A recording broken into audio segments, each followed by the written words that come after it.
ao capítulo 2, da parte primeira,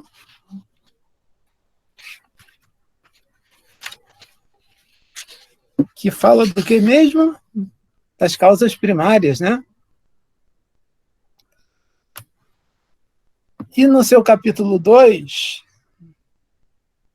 começa-se a destrinchar, a separar, como os cientistas o fazem, como os filósofos também o fazem, separar aquilo que é inteiro em partes menores, na busca de tentar entender como funcionam essas partes menores. Como funcionam os elementos gerais do universo, entre os quais os principais são o espírito e a matéria. O espírito representando a energia mais sutil, mais quintessenciada, e a matéria representando as energias mais densas, mais grosseiras, no dizer dos amigos espirituais, mas que tem também o seu grau de sutilidade para nós. Porque para nós o pensamento é sutil, mas para os espíritos que responderam às perguntas que estão colocadas no Livro dos Espíritos, o pensamento ainda é matéria. Como é que a gente pode entender e compreender isso?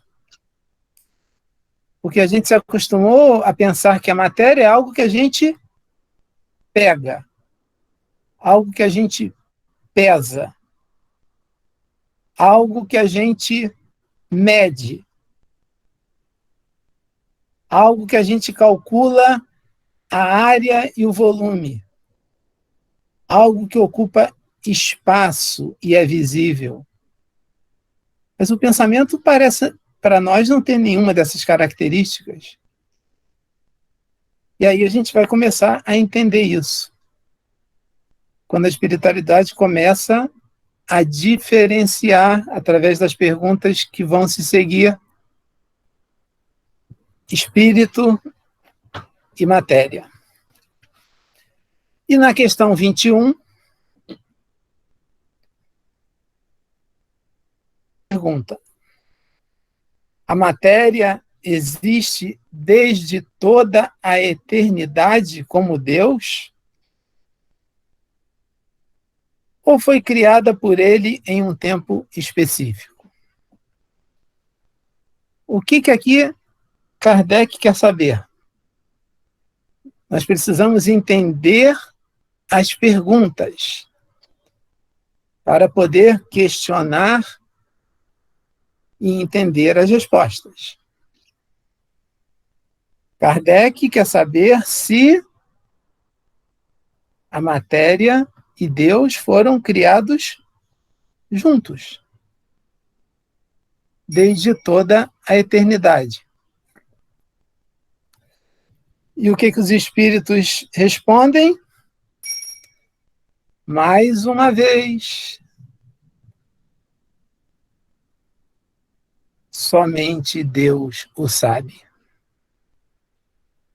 Os espíritos superiores que responderam essa pergunta começam dizendo: nós não sabemos responder isso. Não temos alcance, não temos propriedade, não temos conhecimento. E sem nenhuma vaidade, sem nenhum orgulho, admitem que não sabem, que essa matéria apenas Deus o sabe. Paulo, desculpe, para não perderem a sua explicação. Fechou o microfone, Sérgio. Para não perder a sua explicação, que está brilhante, várias pessoas estão pedindo para entrar. Eu acho que a Magda já pediu para entrar. E é você que autoriza. O Itamar, cara.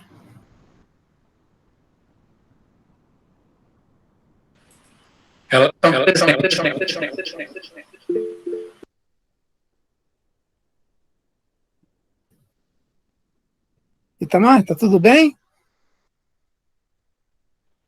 Tá. Eu não estou vendo nenhuma tendência aqui. Obrigado, Sérgio, pelo aviso.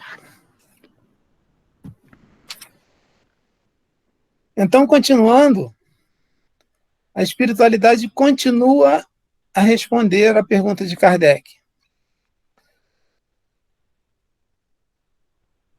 Sempre tem uma vírgula, sempre tem um entretanto, né, que ou traz preocupação ou traz esperança. No entanto, só Deus o sabe, mas, no entanto, uma coisa que a razão lhes deve indicar é que Deus, modelo de amor e de caridade, jamais tem estado inativo. Deus, amor de modelo e de caridade, a espiritualidade aqui nos coloca outro modelo além do citado na questão 5 das leis morais. Quando ele fala que o modelo é, para nós, resposta mais curta do Livro dos Espíritos: Jesus. Mas Jesus, o símbolo do homem perfeito, o símbolo do homem integral, do espírito superior, que já alcançou a sabedoria, a bondade e tudo mais que esse planeta que ele governa há bilhões de anos poderia lhe oferecer. E aqui a gente vê que a espiritualidade tem outro modelo, que é Deus. E Jesus, como Filho de Deus, só poderia trazer a marca dessa perfeição. É que a gente vê que nós temos metas maiores além de Jesus. E que ele próprio nos colocou. Quando disse, não sei quantas professoras tem aqui, mas uma das maiores alegrias dos professores é quando aquele aluno especial, ele passa do 10, ele merece o 11, ele merece o 12, mas a gente não pode dar essa nota. O máximo é 10, né? Mas ele faz por onde merecer essa nota maior. Jesus nos falou que aquele que tivesse a fé do tamanho de um grãozinho de mostarda faria as obras que ele fazia e outras ainda maiores. Só que a gente meio que não acredita nisso, né? Essa frase está meio esquecida lá dentro do Evangelho. Porque a gente corre para pedir ajuda aqui, a gente corre para pedir ajuda ali, e a gente esquece que essa sementinha de mostarda que está dentro de nós, ela pode fazer com que nós façamos ações que nem Jesus fez. Que foi o próprio Jesus que disse isso. Não houve alteração. Não houve adulteração dessa parte nos evangelhos, da Bíblia. E aqui temos mais um modelo. Dessa vez um modelo de amor e de caridade. Porque, como o apóstolo João fala, e resume Deus de uma maneira talvez até mais simples. Deus é amor. Se nós queremos estar em Deus e queremos ter Deus junto conosco, precisamos aprender a amar. E quais são os degraus na escala de aprender a amar? Amar a Deus sobre todas as coisas e ao próximo como a nós mesmos. A partir daí, Jesus vem e nos fala, tem mais um degrau. Amai os vossos inimigos. Aí fica um pouquinho mais difícil, né? E por último, ele bota o degrau máximo. Amai-vos uns aos outros como eu vos amei. Será que a gente já consegue, já sabe amar como Jesus nos amou? Para a gente pensar, né? Por mais distante que possa figurar o princípio de sua ação, há como imaginá-lo um segundo na ociosidade? E aqui a espiritualidade está nos dizendo, ela se desviou da pergunta tempo. Primeiro porque eles já respondem que somente Deus o sabe. Mas aí eles colocam um outro ensinamento, que Deus é modelo de amor e caridade, que é motivo para esperança e fé ainda maior de nossa parte. Existem metas maiores e a gente muitas vezes não consegue enxergar, porque a gente do chão, como exemplo que eu dei semana passada, da pessoa na Praia Vermelha, da pessoa lá no Pão de Açúcar, quem está no Pão de Açúcar enxerga mais longe, quem está na praia enxerga mais raso. Aqui a espiritualidade tenta nos mostrar que, para além do modelo Jesus, existe um modelo Deus. Que o modelo de perfeição não para no Mestre Jesus. E ele nos diz que Deus cria o tempo inteiro. E nós criamos também? Sim. Através do nosso pensamento. A nossa casa mental está o tempo inteiro criando ideias, criando pensamentos que podem ou não ser colocados em prática. Só depende de nós. Alguns são bons e é melhor que eles saiam para o exterior. Se transformem em ação, em sentimento. E outros que são fruto e influência dos nossos instintos inferiores, é bom que eles parem aqui e aqui sejam contidos. Questão 22. Define-se geralmente a matéria como o que tem extensão, o que pode provocar impressão sobre os sentidos e o que é impenetrável. Essa definição é exata?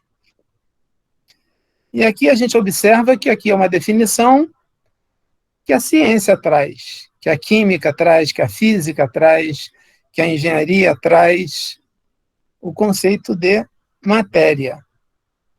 E aí a espiritualidade responde sobre esse ponto de vista que você colocou na pergunta, Kardec. É exato. Porque fala-lhe segundo o que se conhece. Mas a matéria existe em estados que são desconhecidos do homem da Terra. Transformações do fluido cósmico universal, que nós vamos estudar daqui a 1 ou 2 semanas, não sei, que também são matéria. E que nós, seres humanos, ainda desconhecemos. Pode ser, por exemplo, tão etérea e tão sutil que não provoque nenhuma impressão sobre os sentidos.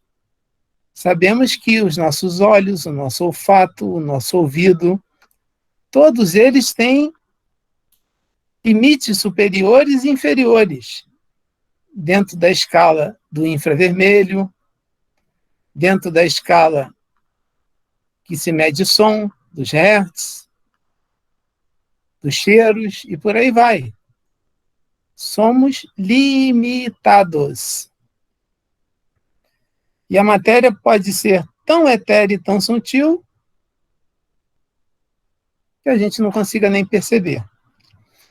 No entanto, é sempre matéria, mesmo que para o homem não seja. Foi o que eu falei com o pensamento, né? A gente consegue pegar o pensamento, consegue amarrar ele.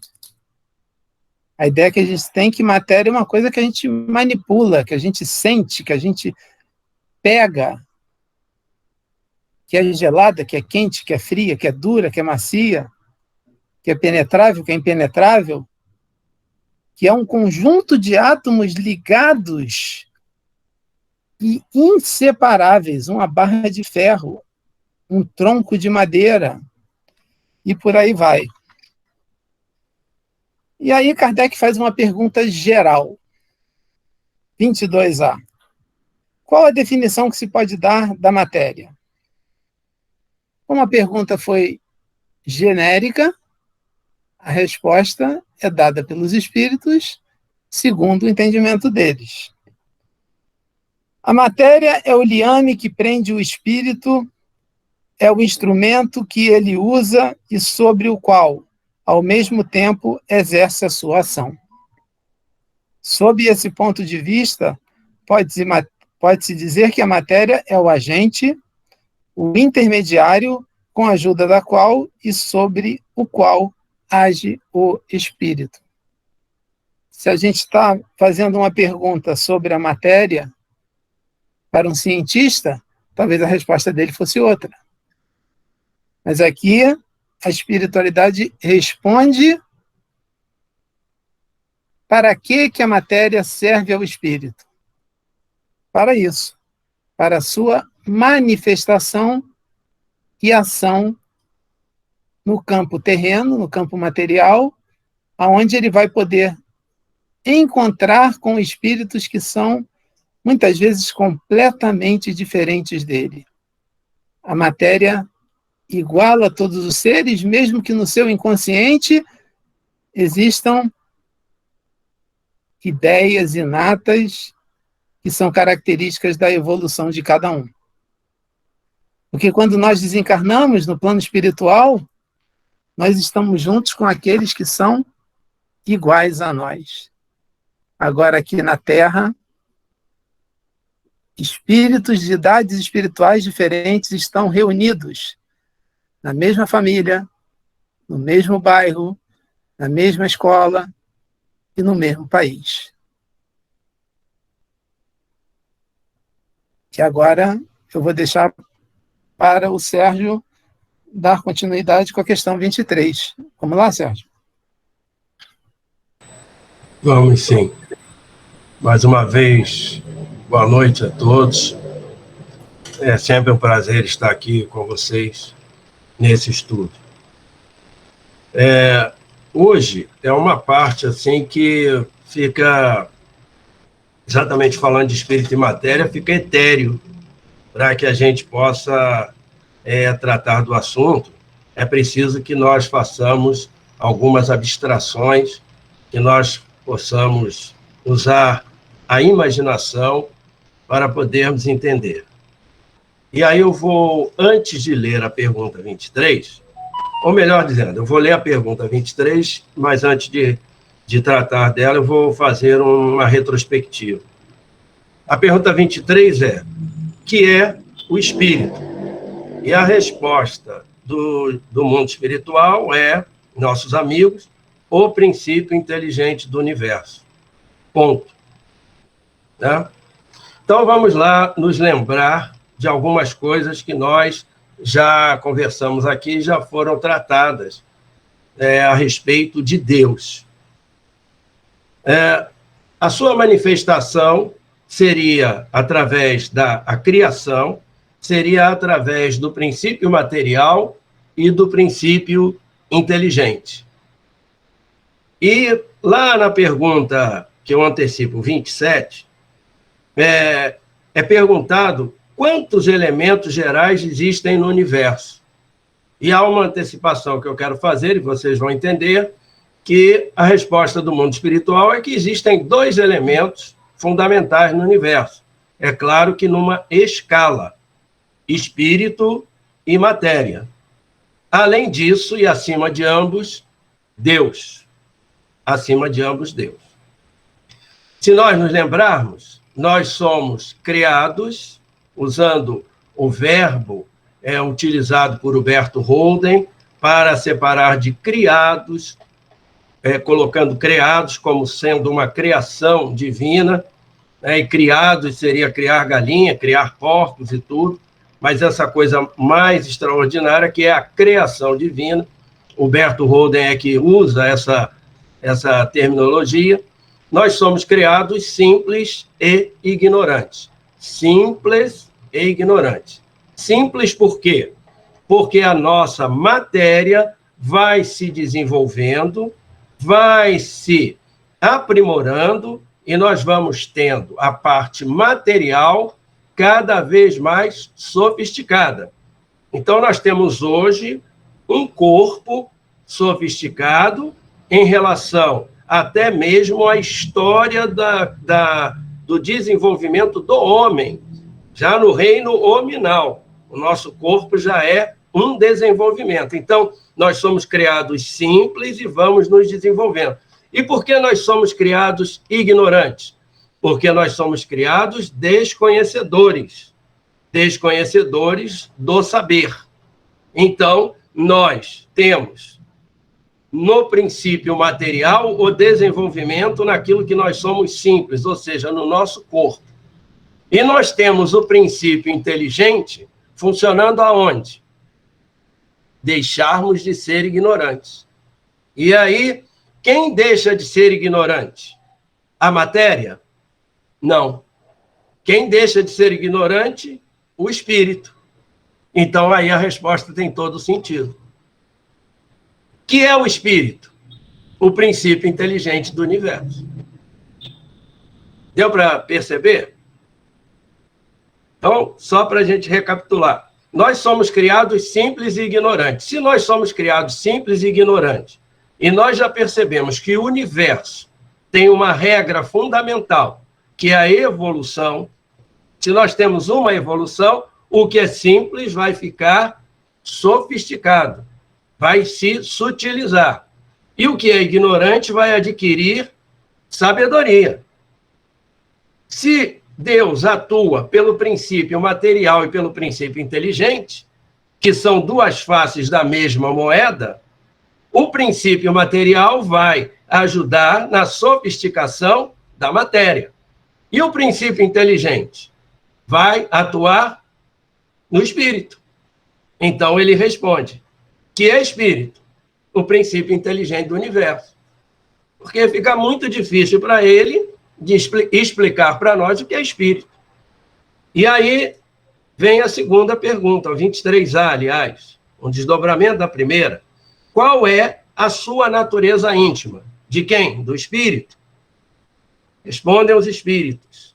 Não é fácil analisar o espírito na vossa linguagem. Para vós, ele não é nada, porque não é coisa palpável. Então, ele sabe das nossas limitações. Para nós, as coisas têm que ser palpáveis, né? Naquela época, mais ainda. Hoje, nós já aceitamos conceitos, claro, como o de Einstein, de que nós somos energia densificada. Hoje, nós sabemos que o pensamento e tudo mais é energia, né? Então, nós sabemos disso. Senão, não teria eletroencefalograma, olha só, não teriam todos esses sofisticados meios de medição do corpo, não poderiam estar correlacionados com isso, sermos nós energia. Não nos esqueçamos que somos prótons, elétrons e nêutrons nas suas variações. decomposição. Então, diz ele, a natureza íntima do espírito, para nós, não é nada fácil. Não é palpável. Mas, para eles, é alguma coisa. E ficai sabendo, dizem ainda os espíritos, nenhuma coisa é o nada, e o nada não existe. Olha que coisa interessante. Nenhuma coisa é o nada e o nada não existe. Por quê? Se houvesse o nada, e nós estamos mergulhados em Deus, e Deus é o todo, haveria um pedaço de Deus que era nada. Entende? Se Deus é o todo, e se houvesse o nada, haveria um pedaço dele que era nada. Não pode. Então, claro que isso é uma abstração, é uma coisa assim difícil, eles sabem que é para nós. Por isso que eu disse que nós teríamos que usar um pouco da imaginação para pensarmos sobre isso. Espírito é sinônimo de inteligência? Olha lá, a pergunta 24. Espírito é sinônimo de inteligência? A resposta dos espíritos. A inteligência é um atributo essencial do espírito. Então, deixa eu parar aqui um instantinho. A inteligência é um atributo essencial do espírito. Por quê? O desenvolvimento do espírito, entre aspas, é medido pelo seu desenvolvimento de inteligência. O que é essa inteligência? É um pouco mais amplo do que o nosso conceito de cultura e tudo mais. A inteligência é, cada vez mais, através do entendimento, nós nos aproximarmos do sagrado. É cada vez mais nós aproximarmos do que vale a pena. Então, por exemplo, um sujeito inculto, né? Mas olha que cultura, agora me veio isso na cabeça. Tomara que tenha sido uma inspiração.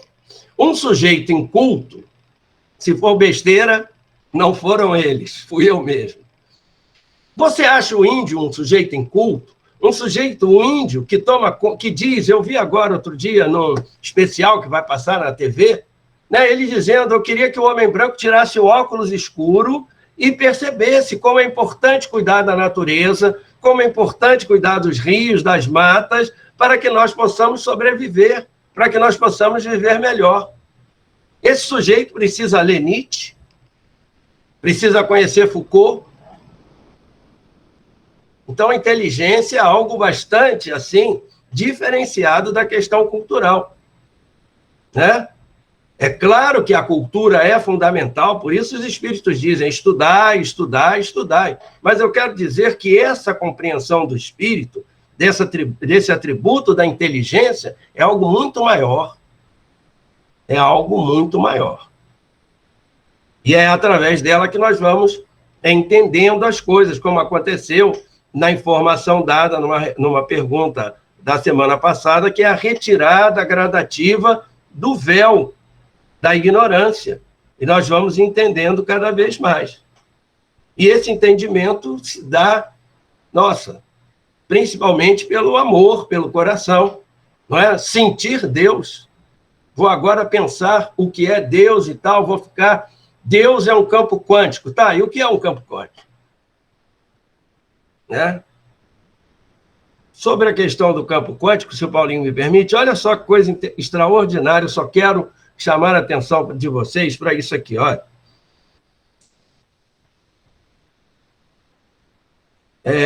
Na pergunta número 21, lá na resposta da pergunta 21, no finalzinho, só quero chamar a atenção para isso, para vocês verem que coisa extraordinária, e por isso que Joana mandou Divaldo ler umas 10 vezes o Livro dos Espíritos.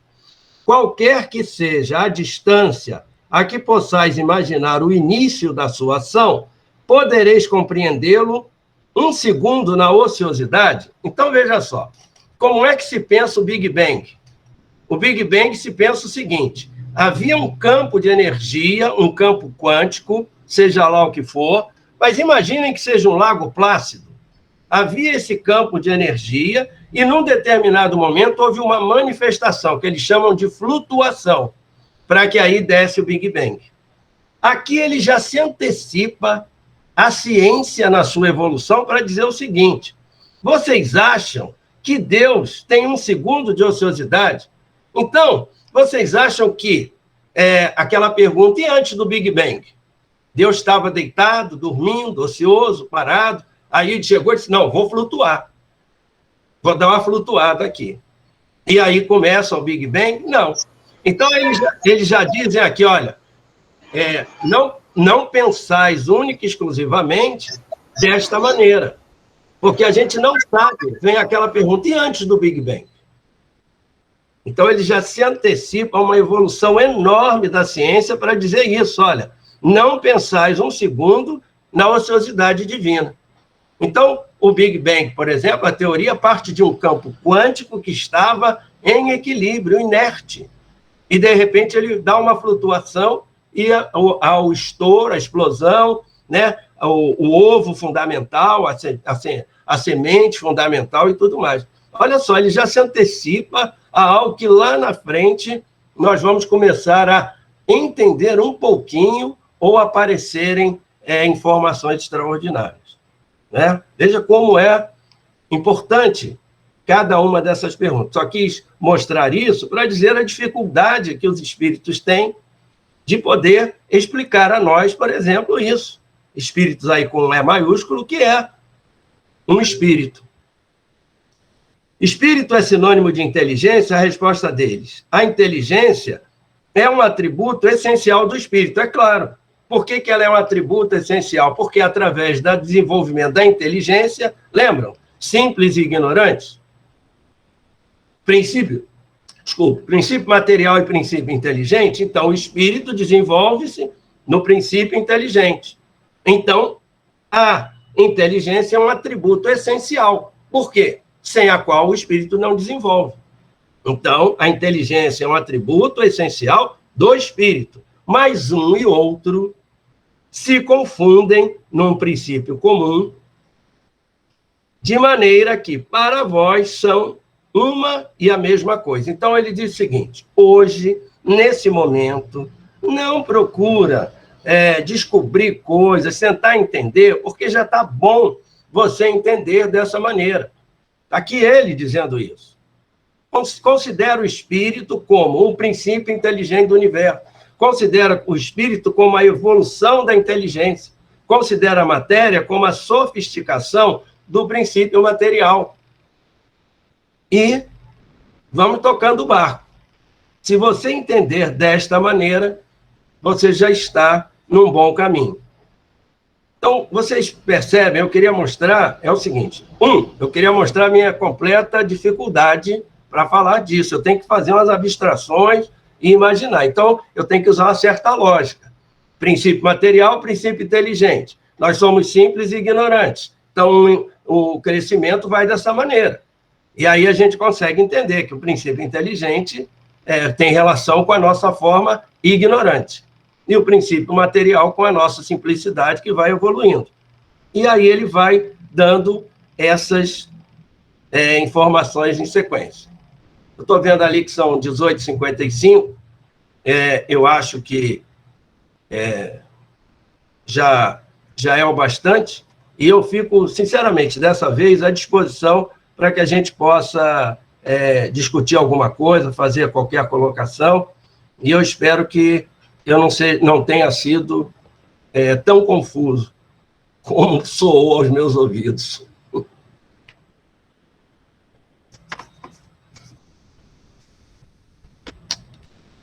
Vocês entenderam a linha de raciocínio? Foi bem direitinho? Eu quero dizer ao meu querido Maico Castro, dizer a ele que eu só não pude assistir toda a palestra dele porque eu estava em atendimento, sabe? Quem perdeu fui eu, e quero agradecer profundamente, tá? E eu assisti só o finalzinho, quero explicar por que eu não estava aqui, tá bom? Muito obrigado. Só detalhar, o Sérgio estava em atendimento, atendendo, né, Sérgio? E não como preto velho.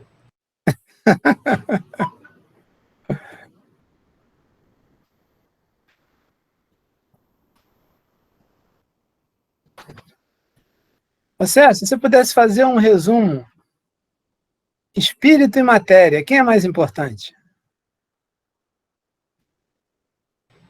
Se todos os dois são manifestações de Deus, faces de uma mesma moeda, um precisa do outro.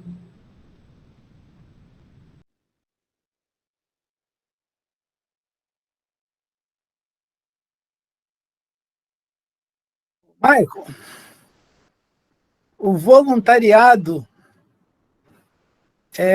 deixa feliz o teu espírito ou a tua matéria? Olha só, essa pergunta capciosa em fim da noite, vou te explicar. O voluntariado, primeiro vamos falar espírito e matéria da forma que eu sinto e vejo. Né? Eu acho que a matéria e o espírito, na verdade, o espírito também não deixa de ser, o nosso perispírito, algum tipo de matéria, só que desconhecida ainda do nosso entendimento. E a nossa matéria, apesar de densa, se você observar de uma maneira os elétrons, os átomos, as moléculas, a gente é mais espaço vazio do que matéria. Então, num olhar subatômico, a gente é mais espaço vazio. Se você olhar um elétron, se você vê o núcleo dele com próton e nêutron e os elétrons circulando, aquele espaço, aquelas órbitas, aquele espaço equivale quase ao sistema solar. Você imagina? Ou mais. É que eu não estou lembrando certamente a dimensão. Mas imagina, se o elétron é mais vazio do que cheio, então o que não é matéria? Então, a minha matéria e o meu espírito estão interligadas de uma forma muito profunda. Então, não tem como desvincular. Então, os dois ficam felizes, tanto o espírito quanto a matéria se regozijam de alegria nesse prazer de ser voluntário, no prazer de servir. Os dois estão intimamente ligados, um não age sem o outro. Então, para agir no tecido da matéria, a gente tem que estar ligado à matéria. Os espíritos atuam usando ectoplasma e outros meios, mas sempre utilizando algum meio material ou semimaterial para poder interferir na matéria. Se os espíritos precisam disso, quiçá nós, né? Então, os dois ficam felizes no voluntariado. Tanto matéria, os hormônios, as endorfinas, serotoninas, etc., são jorradas, me deixam feliz, e são jorradas no campo perispiritual, espiritual, meu campo emocional, muita alegria. Eu espero que tenha respondido alguma coisa. Totalmente. Gente, tem uma ideia, né, simples, para exemplificar isso aí que o Michael falou. Espaços vazios. Vamos imaginar um balde de plástico que qualquer um tem em casa. E a gente coloca nesse balde pedras grandes. Elas estão ocupando um determinado volume, mas elas não estão ocupando todo o espaço, porque existem espaço entre as pedras grandes. Não é isso, Michael? Exatamente. Já estou até vendo a areia entrando, etc. Aí você está vendo as pedrinhas pequenas entrando e preenchendo os espaços entre as pedras grandes. Areia. Você está vendo a areia entrando e ocupando outros espaços. Você está vendo a água entrando e ocupando os espaços entre os grãos de areia. E, por último, ainda dá para injetar um gás, né? Dá. E tudo isso no mesmo volume, mas não ocupando a mesma área, o mesmo espaço físico, por causa da impenetrabilidade da matéria. Ficou claro? Sim. Mas essa impenetrabilidade, um dos princípios da matéria, quando você olha, eu acho que as partículas, né, subdivide-se um próton, um átomo, mais profundamente, chegando aos quarks, aí você realmente entra no impenetrável. Mas enquanto ainda está no nível molecular, ainda dá para penetrar. Fazer junções moleculares, ligações de elétrons.